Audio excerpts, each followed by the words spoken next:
गरीब हेबार ये भी कारण केवल स्वास्थ्य नुहे पॉकेट को मध्य प्रदूषण प्रभावित करुछि एभली रिपोर्ट आछि सहरांचल प्रदूषण जोगु गुरुतर स्वास्थ्य समस्या सृष्टि हेबा सह परिवार आर्थिक स्थिति को मध्य यह दोहलै देउछि निकटरे होइतिबा गोटे अध्ययन रु एभली तथ्य सामना को आछि वायु रे प्रदूषण कारक PM 2.5 रो मात्राधिक स्तर जोगु श्वासक्रिया रे समस्या हृदपिंड रे समस्या देखा दउछि स्वास्थ्य उपरे गुरुतर प्रभाव पड़िबा सह प्रत्येक परिवार रो मुंड पिछा मेडिकल खर्च रे आखि दृश्य वृद्धि परिलक्षित होइछि केवल सेतिकि नुहे या लोकंक कार्य दक्षता को मध्य कमई देउछि देशर बड़ बड़ सहर रे प्रदूषण समस्या तेणु चिंता निश्चय बढ़ी विशेषकर राजधानी दिल्ली रे स्थिति अत्यंत उद्वेगजनक विश्वर सबुठ प्रदूषित सहर तालिका रे राजधानी दिल्ली रही तेणु गरीब अर्थात पॉकेट को केमिति पिंच करुची ये प्रदूषण पॉकेट को कणा केमिति करुची से संपर्क टिके अधिक आलोचना करबा ये जो प्रदूषण रही तार प्रकृत रे मुकाबला काहेकि आमे करि पारने अधिक आलोचना करबा पे सहित वरिष्ठ परिवेशविद प्रोफेसर जयकृष्ण पाणिग्राही जोड़ी प्रोफेसर पाणिग्राही स्वागत करबा आलोचना को ये जो कथा देखुचे आम जो परिसंख्यान टी आसी जो कह जे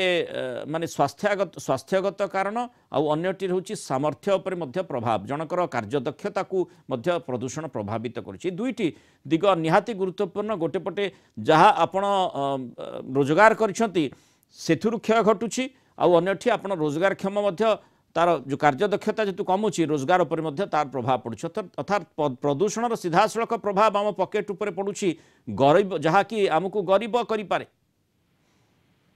निश्चित भाव परिवेश प्रदूषण सुदूर प्रसारी प्रभाव रही समस्त उपरे परिवेश गुणात्मक मान रे अवक्षय घटुछि परिवेश स्वास्थ्य बिगिड़ी जाउछि एवं तार सीधा सड़क प्रभाव मानव समाज उपरे पड़ुछि अन्यान्य जीव जाति उपरे मध्य पड़ुछि आमे गोटे जोड़े उदाहरण नबा देखंतु 2019 मसिया रे अमेरिकार जो लेंसेट संस्था अछि जे कि गवेषणा ये ऊपर जारी रखछथि स्वास्थ्य उपरे समानकर जो तथ्य आसिला अध्ययन जो तथ्य आसिला सितरे कोहा गला प्रतिवर्ष 90 लाख रु अधिक लोकंकर विभिन्न बाटरे स्वास्थ्यगत समस्या जोटा कि परिवेश प्रदूषण कारण घटुची 90 लाख रु अधिक लोकंकर मृत्यु अकाल मृत्यु घटुची दुर्भाग्यवशतः भारत वर्षर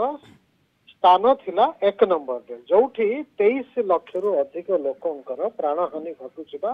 मृत्यु घटुची परिवेश प्रदूषण कारण वायु प्रदूषण मुख्यतः तापर जल प्रदूषण अन्य प्रकार प्रदूषण से भाव में कहुई जातिसंघ तरफ वर्ल्ड हेल्थ ऑर्गेनाइजेशन विश्व स्वास्थ्य संगठन तरफ कहुई प्रत्येक दिन जल प्रदूषण कारण प्रदूषित जल व्यवहार द्वारा 5 वर्ष रु कम बयसर शिशु मानक मध्यरु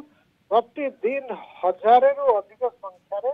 मृत्यु घटुचे विभिन्न रोग डायरिया भली रोग प्रपीड़ित होकर विश्व स्तर में प्रत्येक दिन 1000 रु अधिक लोक मृत्यु घटुचे